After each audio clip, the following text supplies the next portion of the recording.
ശക്തമായ മഴയെ തുടർന്ന് ദേശീയപാതകളുടെ ചില ഭാഗങ്ങൾ തകർന്ന സംഭവങ്ങൾ ഞെട്ടിപ്പിക്കുന്നതാണെന്നും വിഷയത്തിൽ ശരിയായ അന്വേഷണം വേണമെന്നും advocate P Santhosh Kumar MP. പറഞ്ഞു.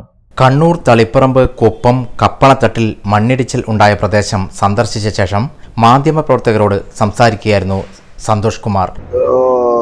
It's shocking to see that some parts of the national highway was destructed due to natural calamity because of excessive downpour, and this is quite unexpected.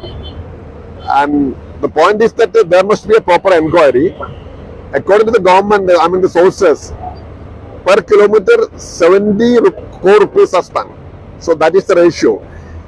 Then how this happened? This is the question.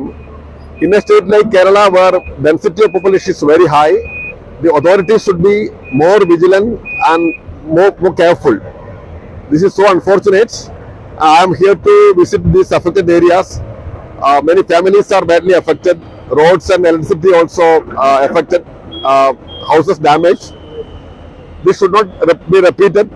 And we will try our level best to solve this issue. And we have already contacted the minister concerned, Mr. Nitin Gadkari, and others.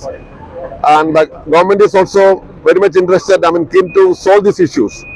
So we are for a solution. But there must be a proper inquiry. ജനസാന്ദ്രത വളരെ കൂടുതലുള്ള കേരളം പോലുള്ള ഒരു സംസ്ഥാനത്ത് ബന്ധപ്പെട്ട അധികാരികൾ കൂടുതൽ ജാഗ്രതയും ശ്രദ്ധയും പുലർത്തണം. ഇത്തരം സംഭവം വളരെ ദൗർഭാഗ്യകരമാണെന്ന് advocate P Santhosh Kumar MP. പറഞ്ഞു. മണ്ണിടിച്ചിലിനെ തുടർന്ന് നിരവധി കുടുംബങ്ങളാണ് ദുരിതത്തിലായിരിക്കുന്നത്. റോഡുകളും വൈദ്യുതിയും ബാധിക്കപ്പെട്ടു. വീടുകൾക്ക് കേടുപാടുകൾ സംഭവിച്ചു. ഇത് ആവർത്തിക്കപ്പെടരുത്. പ്രശ്നം പരിഹരിക്കാൻ ഞങ്ങൾ പരമാവധി ശ്രമിക്കും. ബന്ധപ്പെട്ട മന്ത്രി നിതിൻ ഗഡ്കരിയെയും സർക്കാരിനെയും ഞങ്ങൾ ഇതിനകം ബന്ധപ്പെട്ടിട്ടുണ്ടെന്നും സന്തോഷ് കുമാർ എം.പി. പറഞ്ഞു.